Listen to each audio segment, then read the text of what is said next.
I just woke up. Let's see.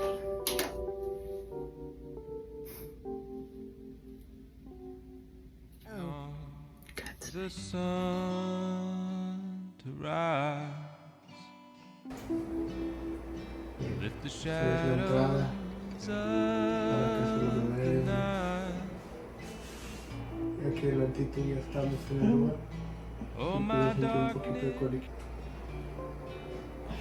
friend of mine. Me dices ahorita que haya bajado un poquito. Waiting on the spring to move, undo all that winters do.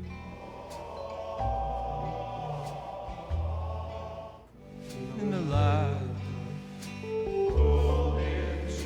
old into new.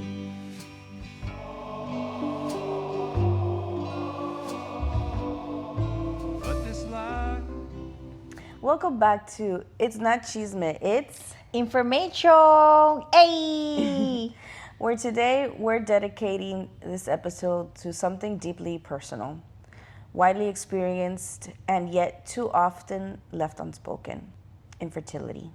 April's Infertility Awareness Month, a time to set aside to shed light, offer support, and break the stigma surrounding the challenges so many face in building their families. I, for one, am one of those, I don't want to say victim, but I do suffer from infertility. So today's Chisme is going to be about me personally. And it has been something difficult to kind of talk about, especially when you grow up in a Hispanic family where everything is like, no vayas a decir eso, or, don't tell your business out there, and blah, blah, blah. And you can't live like that because, yeah, you don't want the bad juju of everybody, but at the same time, if you open up, at least for me personally, I feel like it's a relief talking about it. And not only that, but you don't know who's listening and who can actually give you some advice to help. It's something different. And, once you experience going through the whole IVF, and it's just a whole like emotional roller coaster. I myself have been trying for over 5 years now, and it's nothing easy. It's been years of treatments because I do have PCOS, and it's money, time, emotional stress, all these tests done to your body. Like, I felt like a lab rat. Right. And then the problem here is not just me, it's also my partner who, so it's both of us. So it's a lot harder for us to actually get pregnant. And because my PCOS was so advanced, I couldn't go directly into IVF. So I have to do some treatments to kind of like stabilize my hormones. And it's just been such a process. I bet. It sounds like it's not only a physical thing, but an emotional roller coaster at times, I bet, because it's something new that you're finding out about yourself, about your body, about your spouse. And I feel that by you being able to be vulnerable and open up at the same time, not only are you helping others, but you're helping yourself because you're gaining a support system that you didn't even know existed until you opened up about it, Exactly. And a lot of women and even men are, afraid to just kind of talk about it, when in reality, I think there should be a community where you feel safe and comfort that you're not the only one going through this experience. There's, that's something that I thought, that I was like, well, I'm one of the few going through this. But when I walked into an IVF office, it was completely packed with people. And it's so sad because I'm like, what is going on? And if you look at statistics and all that, you realize that not a lot of people are getting pregnant nowadays. And I think it has to do with, again, and I'll say it over and over again, it has to do with our foods. It has to do what we're breathing in, our chemicals, our lotions, everything that we intake into our bodies is causing a reaction to us. Yeah. And not only that, but those that do get pregnant, I've never seen so many, I mean, I work with children, and there's so many autistic kids coming into the office, which as before, you know, you'll have one or two that you would see randomly, but now it's just like the norm. Yeah, it's everybody's on the spectrum now. And it's scary. And even with the whole IVF thing, I always was kind of a little skeptical with it because, you know, they're playing with your eggs. You don't know if you know, it could get damaged, God forbid, or something, you know, happens and your kid comes out with, you know, any disease or any other things, which I know you're not supposed to think like that because, but, you know, it does, it's normal for it to. Natural thought. Yeah, for it to cross your mind because you're like, well, my child's here now, so I have to man up and take care of them. Yeah. But yeah, and I wish when I was younger, because I feel like now that I know what I was diagnosed with, that I've had this probably since I was a child because of all the symptoms that I had. I did start my period when I was very young. I was like 9 or 10 years old, which is very young. And I always had like, I wasn't fat when I was little, but I had like a little pouch belly, which PCOS does cause that. It also, it's hard for you to lose weight, which has been like one of my hardest struggles. I felt I'd come a long way, but I still have a little more to go. And we have to get checked for PCOS. That was a bad joke. No, and like there was a time I was bleeding for 3 months straight. I remember, that was scary. Nonstop. And I would wake up in the middle of the night and it was like, you know, TMI, whoever doesn't want to hear this. But it was like, I would get up from bed and it was like a murder scene. And I became anemic because of how much blood I lost. And I was always tired. It was just really, really difficult. It was draining. It was a very difficult time for me. And it was more frustrating because this was before I was diagnosed with the whole PCOS. It was just frustrating because nobody could tell me what's wrong with my body. I would go to different doctors. My gynecologist was like, oh, here's just birth control to stop the bleeding. And that's just a temporary fix. I'm like, okay. It's not. Yeah, I'm like, but why am I bleeding for 3 months? Like, that's not normal. Not even normal, right.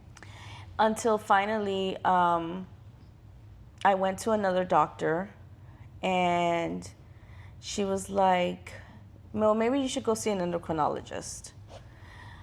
I went to go see an endocrinologist, and I'm sorry, we have our guest here, Roxy. Roxy, mama. So I went to go see an endocrinologist, and he was the one who diagnosed me with the whole PCOS, and he explained what it was. And me reading into it just made sense. And I felt a relief because I finally knew what it was that I had. Right. But as time went on, we went to this IVF doctor, and he's like, listen, I cannot insert anything in you because your body's like really messed up. So I want you to see my nutritionist. Once, if you could get all your hormones intact or whatever, then we'll talk about a possible, IVF treatments. And I did, and I would cry every time I would see her, because she would, like, if I wasn't doing good, she was like another mother. She's like, well, how are you supposed to get pregnant if you're not doing this? Yeah. And you know, and she was holding you accountable. I know she meant well, and like, it was just, you know, it's hard, and even if you don't, for those who want to diet and everything, it's a hard process. And I was then diagnosed with Hashimoto, which is a hormonal disease, and I had hypothyroidism, which every time I would go to my general doctor, they would check me for thyroids, and everything was normal. When in reality, God knows what my thyroids were doing, you know? So it's very important that for whoever is trying to get pregnant, to go get deeply checked and see what the main issue is, and start at an early age if that's what you're planning, because now I'm almost 40, and you just feel like time's running out. Right. And it is, because they're telling you, you know, your eggs are less, and you know, the older you get, the harder it is for you to get pregnant. So yeah, that's something that's hard. No, I could only imagine, you know. What was it like emotionally when you first found out what was actually happening with your body? In a way, I was relieved, because I knew what was going on. So I was like, well, now I can kind of try and see what I can do to fix it. Yeah. But it was, and it still is a whole process, because I'm not fully there yet. Right. So finally, when I came to it being, okay, we're ready to start the process. And I'm like, okay, so what do I have to do next? They're like, well, you have to make the payments, which was another thing that I was just in shock. I'm like, how am I going to pay for that? We're not talking $5,000, $6,000, not even $10,000. We're talking over $40,000. And it's not even a guarantee that you're going to get pregnant, you know? So, and with the way everything is now so expensive, I'm like, how are we going to pay for this? So we kind of like paused it, and trying to figure out, you know, how to come up with the money and navigate. And then you know, life happens and you get distracted with other things. And I was scrolling through TikTok, and I saw this doctor that he practices in TJ, in Tijuana. And I was like, well, maybe I should go check him out. I mean, we have family there, whatever. Let's see how much it is over there in Mexico. Because I would always hear, like, even my gynecologist was like, well, there's a program, you know, in Colombia that's like for fertility. And they gave me the number, but I couldn't get in contact with them. So I was like, well, let me give this person a shot. Yeah. And what a difference in price, at least. You know, it's like not even half of what they charge us here in the United States, which is, I think, is so ridiculous. I think that's something that should be covered by your insurance. There are some insurances that do cover some of the testing, but not like the full process. So I went to the doctor. Again, this doctor told me, you know, my truth, like how it is. He's like, either you get your shit together or you ain't getting pregnant. But by getting your shit together, what is it? What did that consist of? So me being more strict with my dieting, me being strict with like exercising, losing weight, which is really hard not only because of my PCOS, but you know, I'm older now, so my metabolism is a whole lot different. Yeah. So basically, in doing, you know, our part, and not just me, but you know, my husband as well, yeah. and he's like, he even told me, he's like, listen, I'm not God. I can't do miracles. Like, I do what I can, and you have to do what you need to do to put your part. And I was like, he's right. Yeah, it's a combined effort. As a Exactly. doctor, I'm sure that they don't want to give any false hope, Exactly. especially with something so delicate. So I feel that they may Be a little harsh. not only harsh, but be less optimistic, like make you feel like, be more cautious with how they deliver the message to not give you this false hope. Exactly. So that when it does happen, you're like, whoa, it happened, but not get you hyped up and then you're like, but you told me. Exactly. Because it's always going to go back to them. Exactly. And I'm aware of that. And you know, sometimes I fight with my mom because she's like, oh, you're so negative. I'm like, no, I'm not negative. I know the reality of things. I'm realistic. Right. Like, you know, God does everything for a reason. Maybe I wasn't meant to be a mother. Maybe I was meant to adopt. Maybe because my health issues are so bad, maybe I'm not meant to have a child due to like medical reasons that might harm me. Whatever the case may be, whether we're supposed to go back now in the summer and see if there's any progress in my uterus. He'll basically tell us then either you're ready or forget about it. So, is there an opportunity? Is it just, okay, we're ready, we're moving forward, or forget about it? Or is there an opportunity, okay, you're close, you're not where you need to be, but is that still, there's room for that? I would hope so. I won't know until he sees me and sees, you know, Runs the test and see what's going on. So, I mean, it's something that is an emotional roller coaster. Yeah. Because, yeah, and like, you know, so many negative pregnancy tests, so many, you know, every time you go to the gynecologist, you secretly hope that you're pregnant. When they do the pregnancy test, you get excited. You're like, okay, there's a chance. And then they're like, it's negative. And you're like, yeah. You kind of get used to it. So it's like, whatever, you know, what can you do? But pray about it and just kind of take it as how it is. I really admire you for that, though. Like, despite the challenges that you faced, and I mean, 5 years is a pretty long time. Like, you've always found a way to make it happen.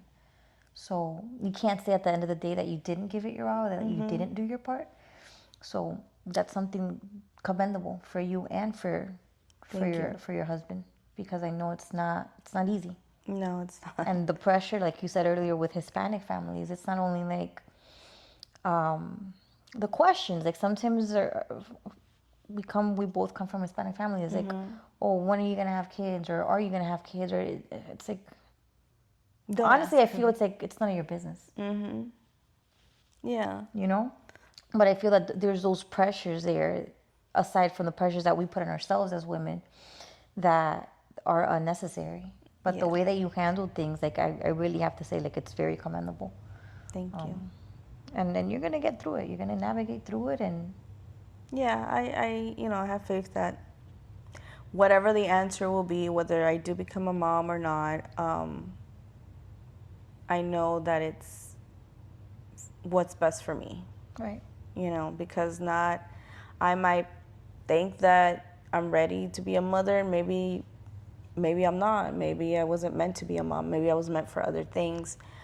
And it's funny because I always had that fear, even when I was younger, that I sit there and I think, I'm like, why would I think that at that age? Like what? That I was probably like in middle school or something, and Yeah. I'm like, I was always scared that I would never become a mother. Oh, wow. Yeah. Like that was always always inside of something you. inside of me, and I don't know if that's something that I called upon myself. But it is. I look back and I'm like, why was I thinking that at such a young age? That's the least like Right. thing that you would think about, you know. But people are still playing with their Barbies at that age. Were you playing with Barbies though? Or were you playing with Kens? No, Ken and Barbie were playing with each other. But yeah, I was always scared of that, and then it's like a nightmare come true. But and then we did kind of stop trying after the death of my dad, because I was, you know, in my dark place, and I was like, I don't want to have a kid because they're not going to grow up with knowing their grandfather. Mm-hmm. And then I don't know what made me change my mind. I guess time passed, and I was just trying to get back into the swing of things, and I was like, I shouldn't be thinking like that. And then we started up again, trying, but here we are. Yeah, you're getting close. I mean, so one step at a time.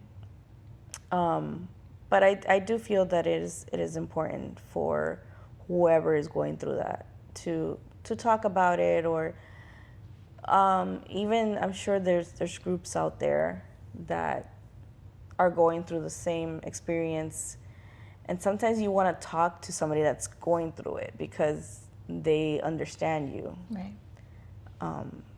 But that's pretty much it. April is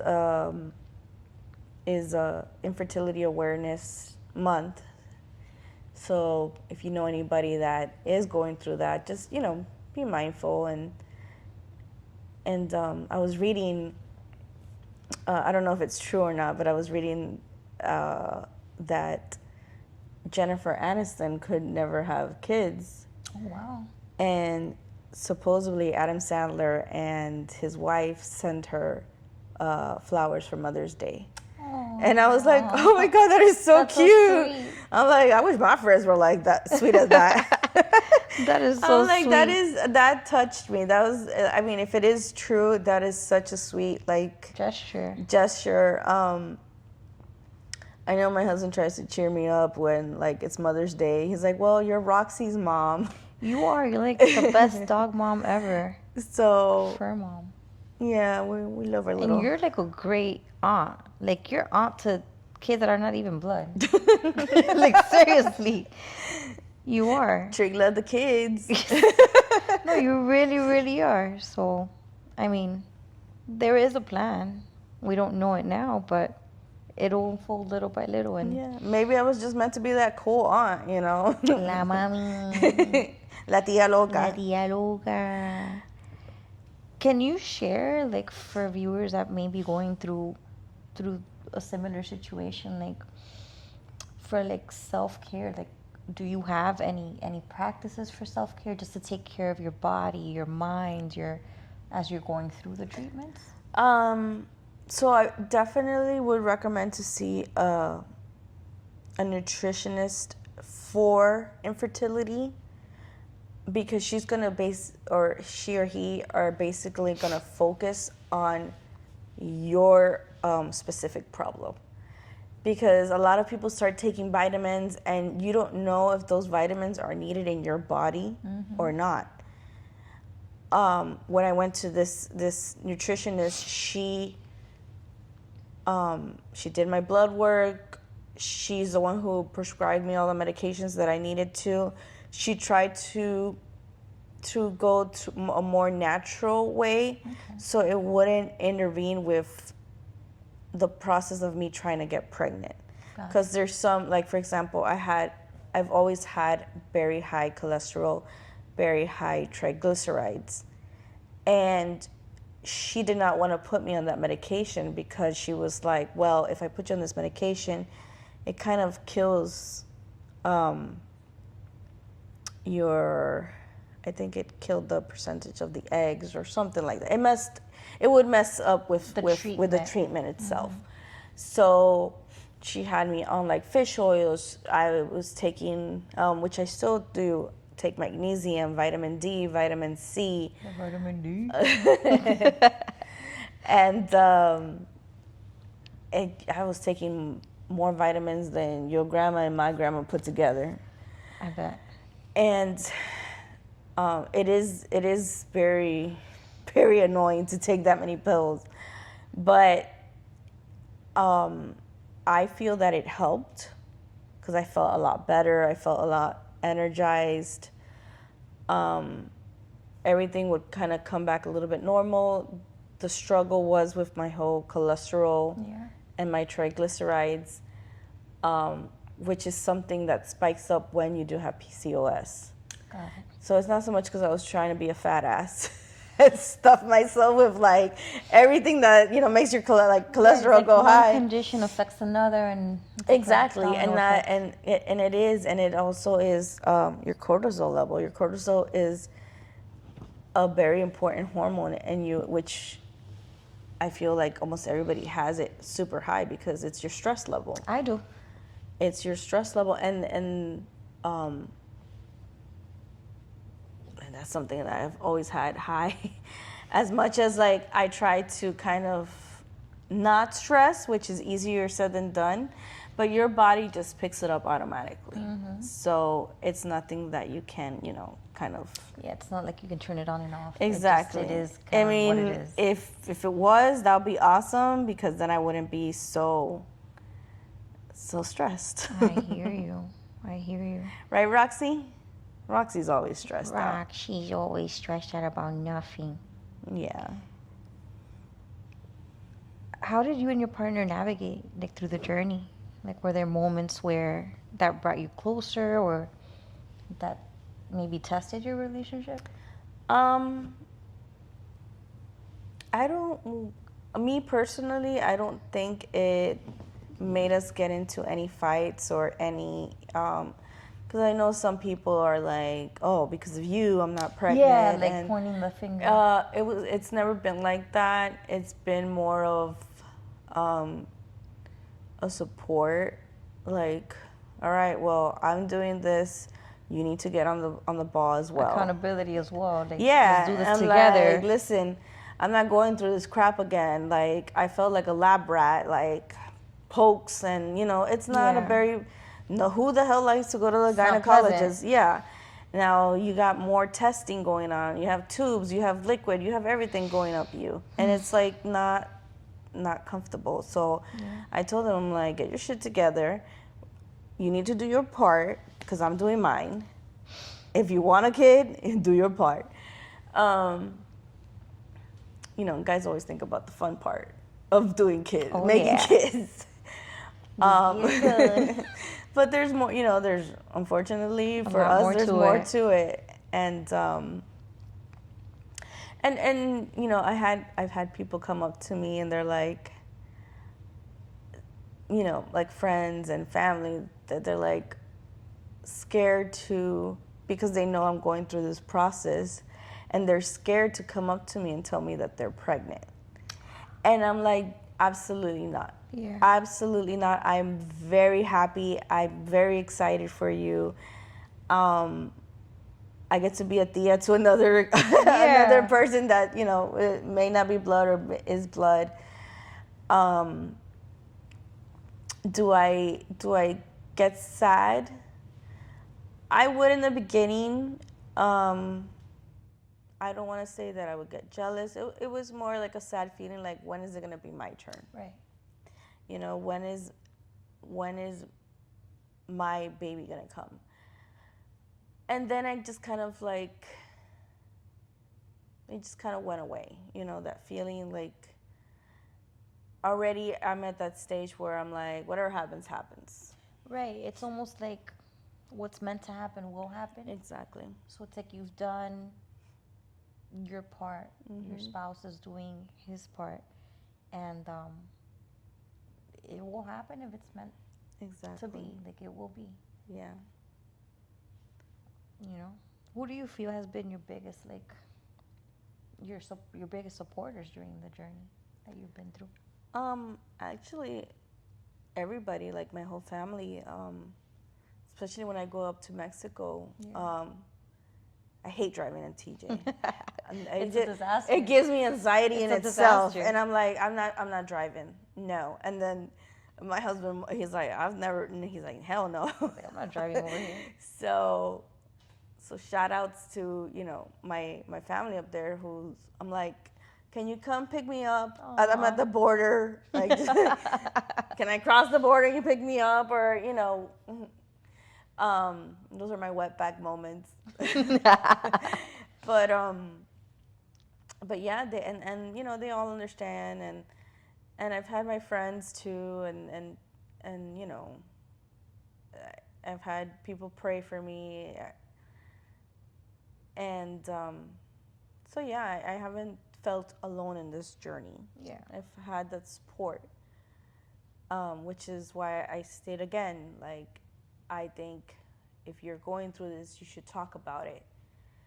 Because if you're bottling this feeling in by yourself, it's just gonna leave you in a dark place. It's gonna make you mentally go just insane, because that's all you think about. You're hurting yourself. Yeah. And it's this cycle that's all you're really thinking about. And it's usually not, when you're in your head, it's usually not the best thoughts. Exactly.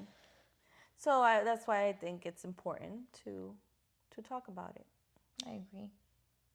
And there's, I'm sure there's local support groups and online groups that, if any viewers are going through that, they can find in their area. Or you could simply just reach Talk out to to a friend us. or reach out to us, and I'll be more than happy to share anything. I mean, I'm not a professional, but if you need support or a shoulder to cry on, I'm... Metaphorically, you're not crying on me. Just kidding. Yeah, so that's pretty much it. So I hope this helped to shed some light on a little bit more awareness on infertility.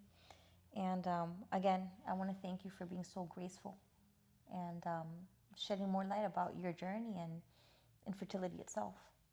It was my pleasure, and I hope it reaches out to anybody else that's going through it. Bye! Till next time. Bye, guys.